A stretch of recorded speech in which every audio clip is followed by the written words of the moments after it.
What is going on, Titans fans? Welcome back to the Glory Days Sports Show, second week in a row.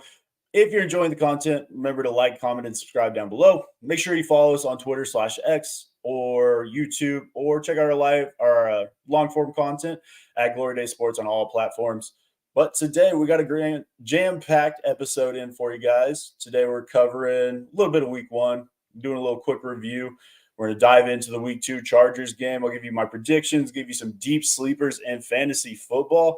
So let's go ahead and hop into it. Before we get started, though, I want to just go ahead and give a quick little video to our sponsors, Functional Medical Institute.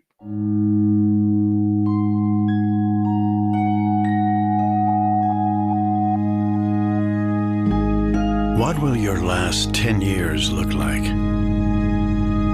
Will you be quick enough for a game of tag with your grandchild? Strong enough to embrace every moment?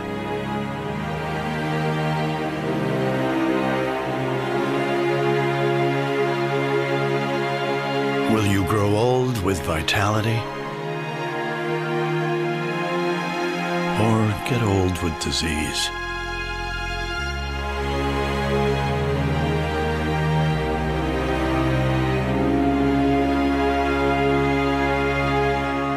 It's time to decide.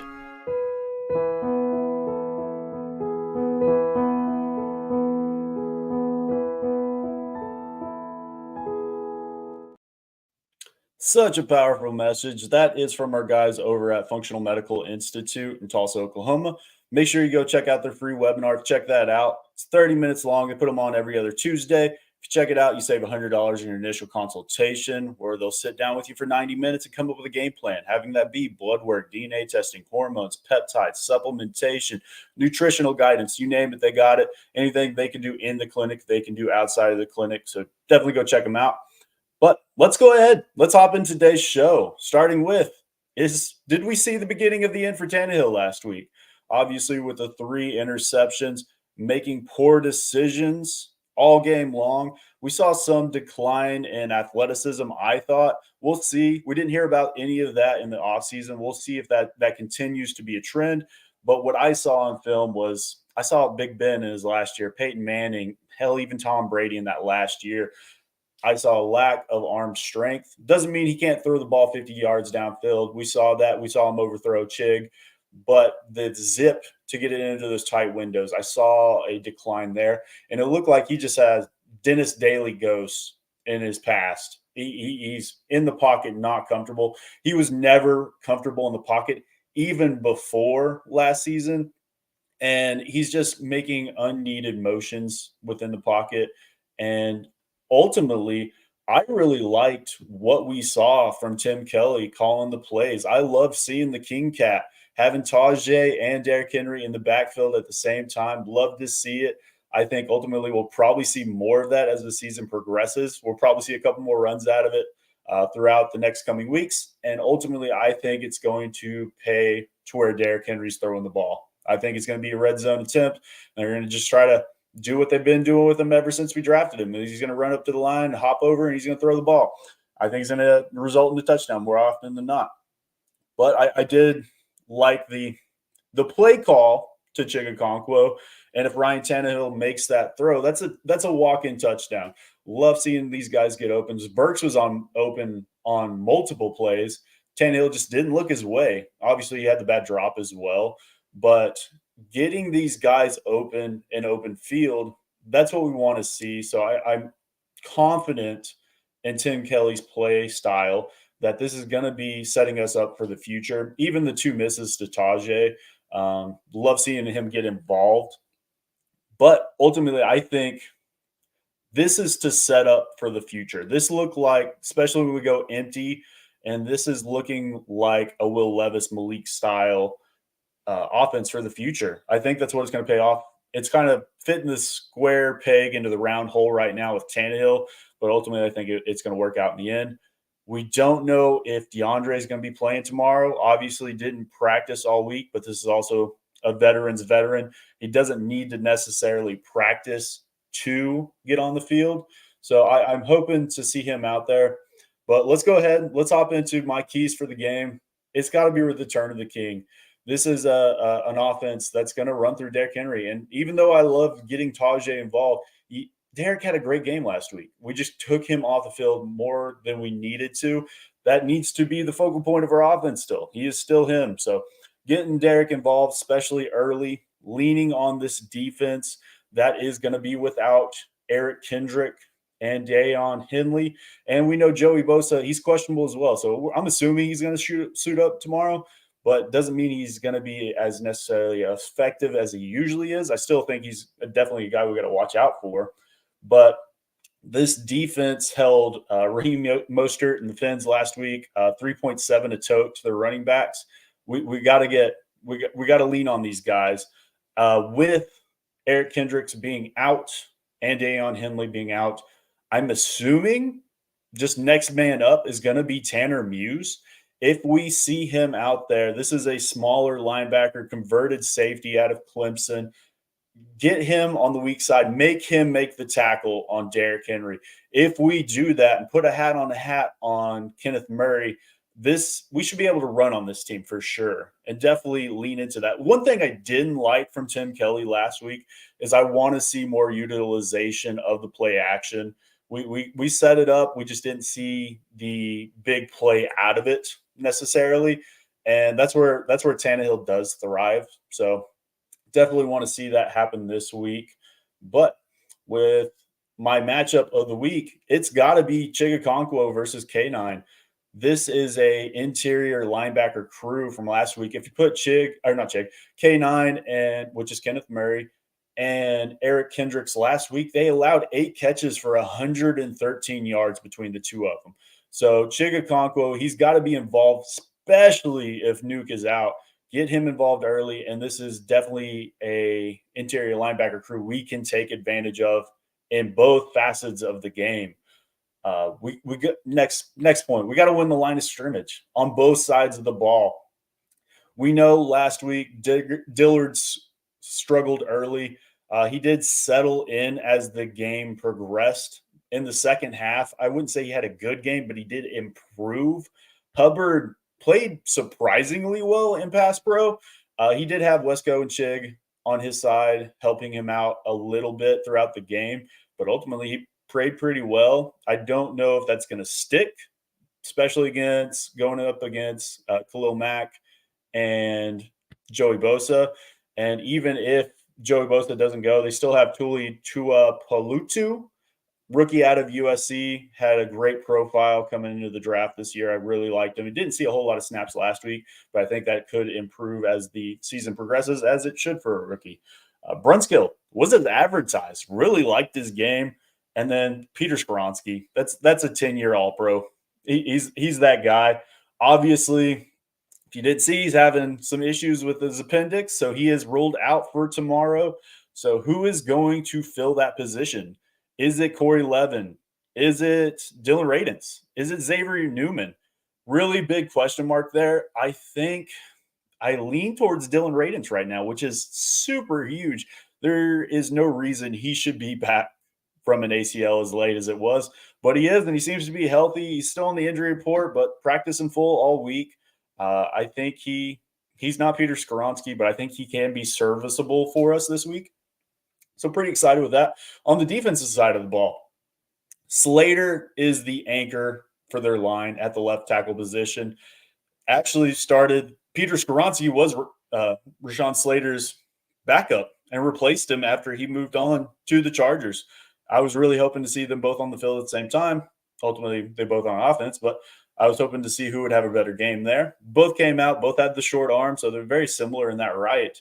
But he is going to be their anchor there. But as a unit in total, I wasn't super impressed by their run blocking. Obviously, Austin Eckler and Joshua Kelly did total 200-plus yards last week. I felt that was more so on the running backs than it was the line, though. We also got word today that Austin Eckler will not be playing in this game, which is another big, huge win for the Titans. Eckler, I believe he's a top 3 running back in the league. I think it's Eckler, Christian McCaffrey, Derrick Henry. Those are my 3. They all do different things, but they're super effective in what they do. So Joshua Kelly, he's going to get the big bulk of these carries.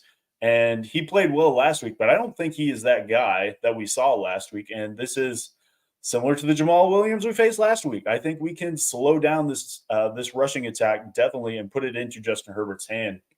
As far as this line goes in pass pro, Zion Johnson at the left guard position and Trey Pipkins at right tackle.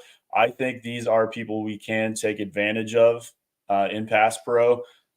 They both allowed a sack last week. Trey Pipkins is fine. I think that's the primary target for us.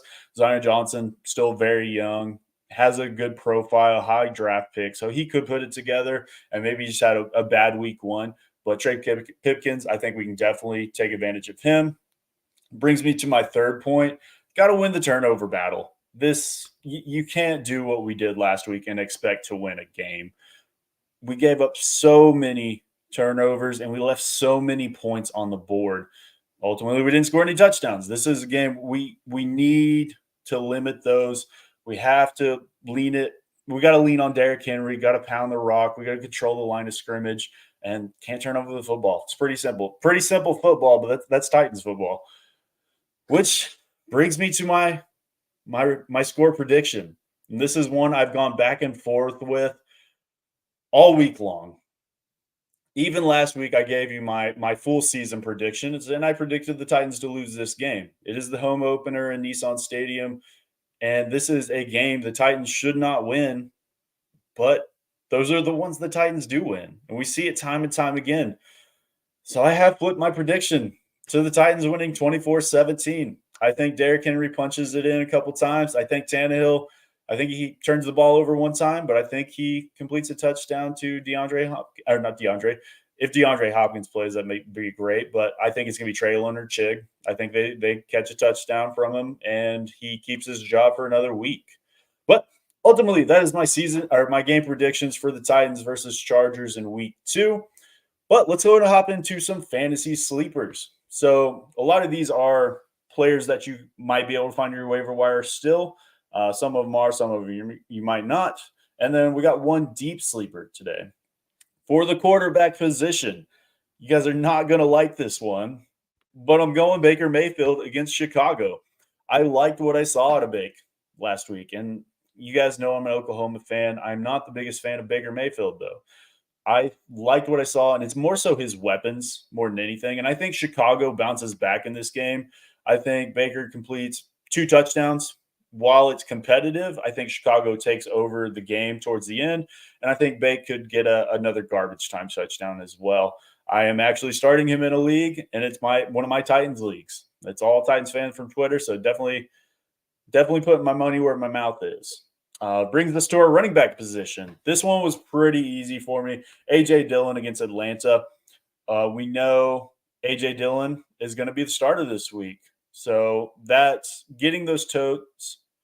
He's going to volume his way to a good finish, I believe. And I believe a touchdown could be in his horizon. I think Jordan Love is a lot better than a lot of people anticipated. And I think they can move the ball effectively. So A.J. Dillon getting 20-plus touches. I think he could be a viable number 2 running back for you this week. And then that brings me to the wide receiver position. And this one is nasty. I'll say that. If this is definitely a deep sleeper pick. But I'm going with Calvin Austin against Cleveland. Calvin is starting out of the slot for the Steelers this year. We know that, and I'm sure many of you are familiar with him. Athletic kid, played in Memphis. So this is a hometown kid to a lot of you guys, I'm sure. But Calvin, he's going to get an uptick in targets this week and probably this next month, really, with Deontay Johnson nearly tearing his hamstring off the bone. So Calvin Austin's going to get some more targets. I think he could break a long one, and he could be that deep option for this team. We know if George Pickens is on your waiver wire, which I anticipate he's probably not, you can go and pick up George Pickens, and I would rank him over Calvin Austin. But more often than not, I'm assuming he's probably not there, or he might be on your bench. But Calvin Austin, I think he's going to be the number 2 for this offense. And then their third is Allen Robinson, the ghost of Allen Robinson's past. At least I don't think he's worth anything. So I think Alvin has a good game. And then last but not least, we have our tight ends. And there's never a great pick off the waiver wire. You're hoping for a touchdown. You're hoping for some volume. So we're going back to the well. That is Tyler Higbee against Seattle. No Cooper Kupp, obviously. Puka Nakua and Tutu Outwell had a great game last week, but Puka has an oblique injury that popped up late in this week, which puts his playing in question. So you're just hoping that Tyler can catch a touchdown. Maybe he can put together 4 to 6 receptions for 40 plus yards, and that's probably going to get him within the top 10 of the tight ends. Unfortunately, that's what the position is at this point. But that brings me to the end of today's show. We got a couple comments, looks like, from Pretty Boy Lipschitz. He said, it's time for Levis. He said, Matt Ryan. I'm assuming that's who he's referring to as the decline that I was talking about earlier. And he's been hit too many times. And I 100% agree. Ryan Tannehill, he sees ghosts. It's just what it is at this point. But thanks for checking out the show today, guys. Make sure you like, comment, and subscribe down below. If you're checking it out on YouTube, make sure you hit that notification bell. And we'll see you tomorrow after the game. Tighten up.